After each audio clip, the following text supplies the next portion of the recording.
Hello बच्चों, चलिए प्रश्न को पढ़ते हैं। लोहा तांबे को उसके लवण के विलयन से विस्थापित कर देता है क्योंकि विकल्प आपके सामने दिए हुए हैं। विकल्प ए है लोहे का मानक अपचयन विभव तांबे की परमाणु संख्या से कम है। विकल्प बी है लोहे का मानक अपचयन विभव तांबे के मानक अपचयन विभव से कम है।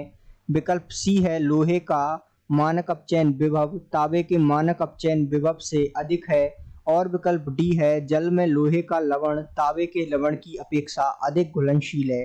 तो आइए बच्चों इस प्रश्न को हल कर लेते हैं। सबसे पहले हम इस प्रश्न की मुख्य अवधारणा को समझते हुए इस प्रश्न को हल करते हैं। तो इस प्रश्न की मुख्य अवधारणा होगी कि हमें विद्युत रासायनिक श्रेणी की जानकारी होना आवश्यक है।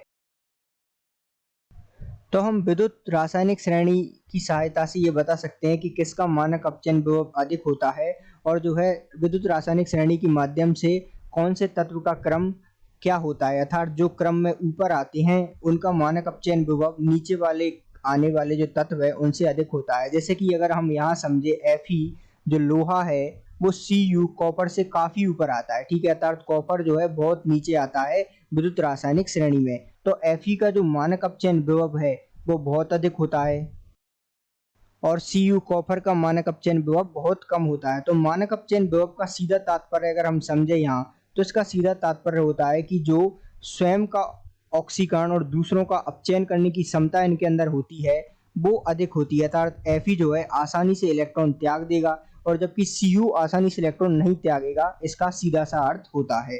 तो ध्यान दीजिएगा, जिसका मानक अपचयन विभव अधिक होता है वो आसानी से जो है अन्य तत्वों को उनके लवण के विलयन से प्रतिस्थापित या विस्थापित कर सकता है। तो यहाँ Fe का जो है मानक अपचयन विभव कॉपर से काफी ज्यादा है, ठीक है, अर्थात ये Fe का काफी ज्यादा होता है कॉपर की अपेक्षा, ठीक है। तो ये आसानी से जो है कॉपर को उसके लवण के विलयन से विस्थापित कर देगा, अर्थात यहाँ जो है विकल्प सी देखिए लोहे का मानक अपचयन विभव तांबे के मानक अपचयन विभव से अधिक होता है, ठीक है। लोहा अर्थात Fe और तांबा अर्थात कॉपर। तो विकल्प सी जो है इस प्रश्न का सही उत्तर दे रहा है।